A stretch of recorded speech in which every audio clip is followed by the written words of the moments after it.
Day 11. Dale Evans? Day 11. Who's that? We're on day 11. Oh, we're on day 11. I thought Dale Evans. Day 11. Day 11? No, we're on day 11. We're on day 11? We're on Okay. day 11. Okay, it's day 11. It's day 11, and we're in Canmore, Alberta. Alberta. Yes. We started off from home, which is Cobble Hill, BC, on Vancouver Island.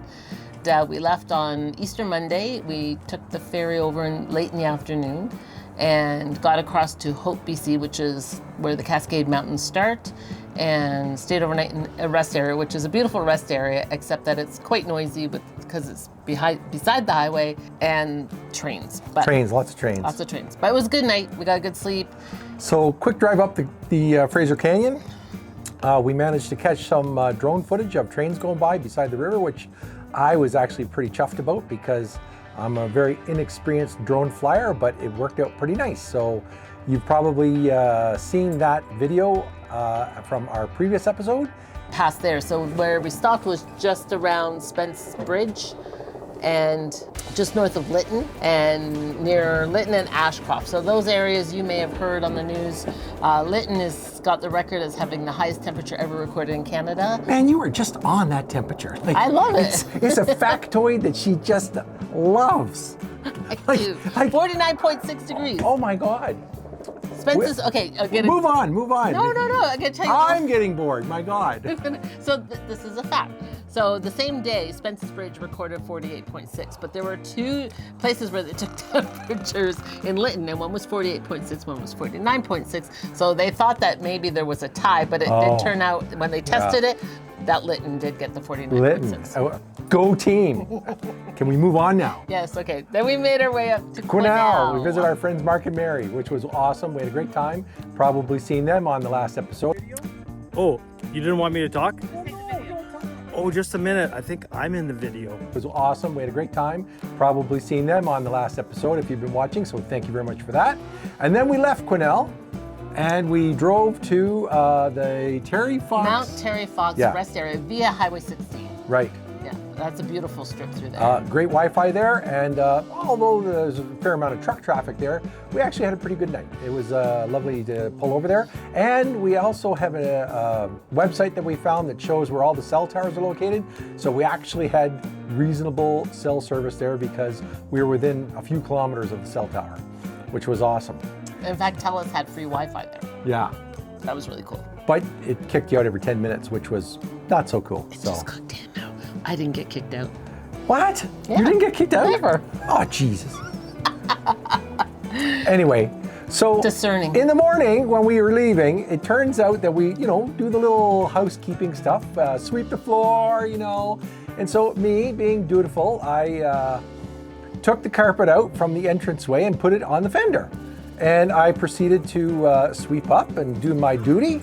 And we finished up our chores and we closed everything up and we jumped in the truck and we headed down the road. And somewhere down the road, I asked Tracy just a very simple question, did she put the carpet back in the trailer from the fender where I put it? Because clearly that's her job, right? Yeah, I put I'm it supposed there. to know where he puts it. Yeah. Okay. Like it's I am pretty supposed much to know. Yeah. Yeah, no. Yeah. I was inside. Yeah, well, okay. Sweeping. Okay. Here's the tiniest violin, okay? You're a woman and you know that I screw up, right? So, like, it's on you. Yes, you did. Anyway, we're driving down the road and I said, did you do it? She said, no, I didn't even know it was out there. So, okay, turns out that the carpet's gone. So New carpet. we had an immediate risk assessment meeting in the truck at that point and decided that the carpet belonged to the mountain. And we hope that somebody comes along and picks it up because we didn't mean to make trash. It's a brand new carpet and it's only about 2 feet by 3 feet. So, if you found it and you're watching this, enjoy. So we carry on down the road about 50, 60 kilometers. We've gone, a half hour or so more. And we come across an attraction at the side of the road on 16 that I thought would be appropriate to maybe stop at and pay our respects because it's the Japanese internment camp. And well, not the camp itself, but the memorial. The memorial, yeah. So we, actually, no, I think the camp's there. It was there. Oh, yeah. Yeah. They tell them why we didn't end up seeing it. I'm about to. Why do you steal my thunder? I didn't steal it. Oh, my God. Do you want to tell the story? No, you go ahead. Okay. Anyway, So we go to get some video equipment out, and we're hunting around, and lo and behold, I can't find my phone. Don, why are we stopped at the side of the road here in the middle of the Rocky Mountains? As usual, it's your fault. It's my fault. It's your fault. How's it my fault? Because if you would enforce the rule that you had with me to not leave the phone in the toilet, or take the phone to the toilet, or any of that, none of this would have happened. So why are we pointed in the wrong direction in the middle of the Rocky Mountains right now? So when we were cleaning out the trailer, sweeping, doing all the good stuff, we put the carpet on the fender, which you forgot to remind me to put back into the trailer, because I put it there. So it's your job to remind me. Okay. So this is all my fault. So I thought the phone was with it. So we turned around to go back, because a $20 carpet versus a $1,000 phone, this is pretty good math. You drive back. And we searched for the phone in the truck. And then we searched for the phone in the trailer. No phone, no phone. Oh my God. I think I put the phone on the carpet that we just donated to the mountain, That I was supposed to know was there. that you were supposed to know was there, and obviously Along with would have your found phone. my phone, right? Yeah, right. But no, can't count on you for nothing. Anyway, so we made the immediate risk meeting decision that we would return to the scene of the crime. It was worth it for that. Yeah, come on, it's got all my precious memories of my grandbabies and everything. Come on. Anyway, so we begin to drive, and I'm driving and driving and driving and driving and driving, and suddenly I realize I have my watch on my wrist, and my watch is a smartwatch, and it talks to my smartphone, which if I was smart, I would have realized that. So I've got smart things, but I'm not smart. So does that make them dumb things? I don't know. Anyway, I press the find phone button, and it says, oh, it's ringing. Well, it's Bluetooth technology. Well, that means that the phone has to be within 100 feet of me. And we weren't anywhere near the rest area. No, and we had Miles just barely away. turned around. And so anyway, I proceeded to pull over at the next safe place. Basically, I screeched to a halt because there was nobody coming. And The man was a little stressed. a little. I was a little worked up, a little.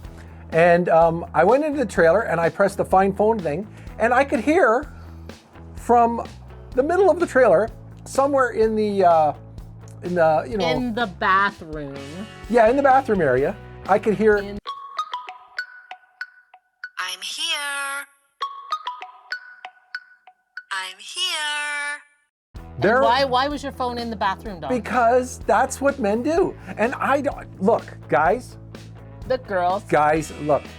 I can pretty much tell what guys are in the bathroom because of all of the messages that get sent to me with funny videos. The TikToks, the Reels. I know exactly how people are doing. I know if somebody's got the trots, because if I'm getting 4 and 5 texts a day that says, here's a video, I know the poor guy ate something last night. Like, we all can relate to this, right? Like, it's the way it Lots is. of girls, though. Oh, come on now. Anyway, so for all you guys out there who are with me, so there you go. So now a good friend of mine just pointed out to me that because I actually left the phone in the washroom, it meant I didn't put the phone on the fender on the carpet, so that I actually saved myself. So there, Yeah. there's that. I think hemorrhoids is the word that you need to think about. What? No. Anyway, okay, so yeah. So we continue on to Edmonton. Life is good. We get Via to Edmonton, Jasper. Via Jasper. And we stopped in Jasper. Insert PSA here. So we're stopped here in Jasper because I wanted to go to Bear Paw Bakery and get some baked goods. Mostly to support this town. It's been through so much devastation. We were actually driving through here last July, the day the fire happened. We didn't know at the time. We were actually coming to pick up our new trailer that we're in now. And then found out the next day, obviously, about the fires and had to reroute to even go home. Then we came back in October, and we didn't even drive through town. We were both in tears. The devastation from the fire was just so incredible and hard to handle, And so random, just so random. yeah, just The hits fire different took this places. building and the one right beside it. It was fine. Yeah. Well, not fine, but it wasn't destroyed. So today we're here. We wanted to see it. We wanted to support the town as much as we could. And, you know, you just look around here and it is really, truly a very special place. It's quite incredible. It's really, really incredible. You can see the mountains just surround the whole town. There's vistas no matter where you look.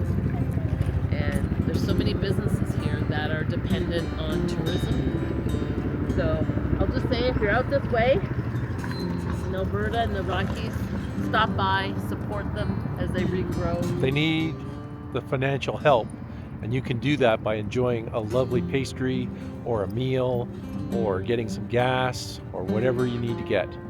So stop by this summer and say hi to these guys and do the best you can. The guys are doing a great job up there.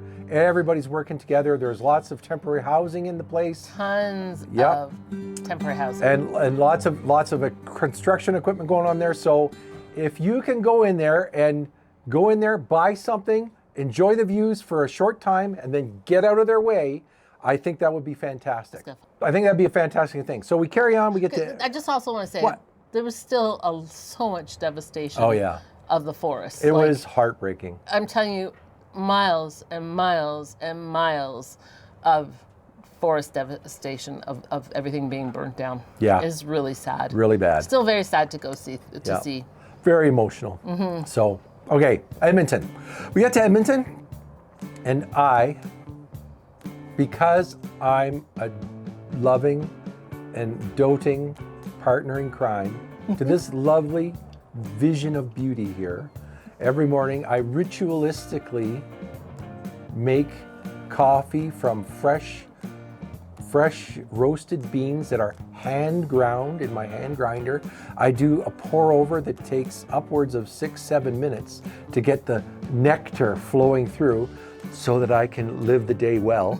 And then I present that to the precious in the bed so that she can quietly sip her coffee and contemplate all the ways that she will not kill me that day, which I deeply and sincerely appreciate. I love my coffee in bed, and I appreciate you so much for doing it. Yeah, you say that And now. it's delicious. I don't even drink coffee. You know, he just makes it for me. However, the first morning we were in Edmonton, I neglected to remember I had said coffee in bed and started feeling something warm by my leg and realized that I had spilt the coffee through all our freshly The cleaned whole bedding. cup. The whole cup of coffee. Yes. Now, thankfully, we had mattress protector and everything was washable. So Tracy, what's just happened? Well, I was sitting here making a list of groceries that we have to get today, and I kind of forgot I had a cup of coffee in my hand. And was it a delicious cup of It coffee? was a really delicious. And who made that for my you? sweetie. Mm-hmm. I kinda And what did you spilt do it. with that cup of perfection? I spilt it all over the bed. Whose side of the bed? Well, it's your side of the bed. Ah. But more importantly, our duvet is soaked in coffee. That's more important than my side of the bed? Well, it'll be fixed by the time you go to bed. I don't think it will be. Grateful for our daughter-in-law, Asia, who happily let us use her laundry facilities to Yes, thank you, Asia. do all that. Yep. So So, had a good visit with her. I got Yep. to do some shopping with her. Got a few things because there's no provincial taxes in Alberta, so saved a little money. go team. And we had some great Vietnamese with her Yep. and Vietnamese food. And yes, some good times Yeah, with we her. eat food, not Vietnamese. Ate the food. You gotta Vietnamese food. I It's know. important. You gotta put them words together. Because otherwise, people think we're weird. Like, Yeah. Well, we got fives of people, right? So, okay. Then we left Edmonton. We drove down to. Oh yes, we had to make a detour because needed some wool because we hadn't packed enough. I'll get around to showing you how much. Never enough. I will show you how much is packed in that thing. It's There's not mostly that wool. much. It's almost Oh all my wool. God, there's not. Every cupboard has got a ball of wool in it. It's crazy. Only over the cab. No. Anyway, So then we visited my daughter in Carbon, and we visited up with the grandbabies, and we celebrated the Dino Burrito's 4th birthday, which was mega excellent. We had a great time. Thank you, Jolie and Nate. We really enjoyed that. And we early celebrated Kaylee's 3rd birthday. 3rd birthday, yep. Woohoo! Yep, that was mega awesome. We have video and stuff of that, but we ain't showing you that because, well, that's not how we roll. So anyway, and then today's Friends Day. We booked in to see 3 of our good friends in the area. So we met up with our friends Tom and Janet, adventurousspirits.com, and they've traveled to over 100 countries, and they've traveled and circumnavigated Africa with a truck, and then they've gone from the tip of North America to the tip of South America in a different truck. And so they were giving us some great advice. Mostly marriage type Mostly marriage type advice, yeah. Go figure. So, and Janet's memoir, you might want to check it out, The Fives of People. It's called All You'll See Is Sky. And it's a fantastic book. We'll put a link in the show notes so that you can check that out on Amazon.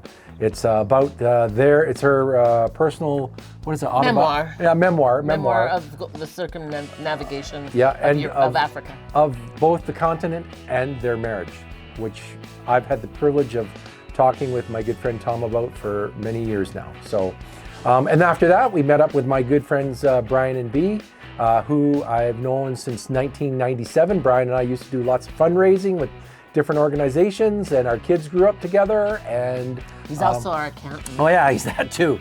And thank you, Brian, for excellent service. And I got money back. And I gotta pay. Just the way it should be. Yeah, I don't think so. Anyway, so we had lunch with them, which was fantastic. And tomorrow they're leaving on a cruise, so you guys have a great time. By the time you'll see this, you'll probably be back from the cruise. So I hope you had a good time. There you go. And now we've driven to Clanmore to visit up with our friends Neville and Michelle. And we're probably going to drunk call Griff later. So Griff, sorry. Yeah, sorry.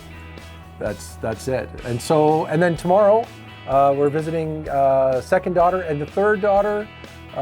Second daughter and the grandbabies. And the third daughter we probably aren't going to see because apparently she has the plague. So and we don't want to travel with the plague. Yeah, we're gonna maybe pass on that, but we'll see because I want to see a new place. Too small. Yeah, it's too small for a man and a woman to be sick in. Because we all know, guys, what women are like when they're sick. Oh, I can still do everything. I can do everything. Us, we just succumb to it. So, you know. So that's our first 10 days. Yeah. We have a few more days here in Calgary area visiting with family and friends. And then Sunday is kind of where we feel like we really start the adventure of leaving Alberta and going to Saskatchewan, just south of Swift Current. Yep, and we'll be traveling across to Thunder Bay to visit with my good friend Fernando. So Fernando, if you see this before we get there, we're coming. And sorry, yeah. So that's all we got to catch you up on. It's been great weather. Yeah. We've had like amazing weather. The views, you know, we're sitting here surrounded. I don't know if you can see them in the background, but we're surrounded by the Rocky Mountains. And you know what? It never tires. And every time I drive through, I take hundreds of pictures and videos. Yeah, so far over the last 10 days, we have 300 gigs of pictures and video and audio. Just a little. I have to slow her down a little, but I don't want to because she's awesome. So anyway. You're awesome too. Cheers. Have a great afternoon, day, night, morning, wherever you are, however you found it. And thanks for joining us. Thanks for joining us. If you like this video, like it. And if you don't like it, well, let us know why. Yeah, let us know why, or you know, just and subscribe. I'm old, so you know, go away. No, did I say that? We're just two old farts traveling across Canada. So and like it and subscribe. Yeah. Yeah. Thanks everybody. Okay. Bye. Talk to you soon.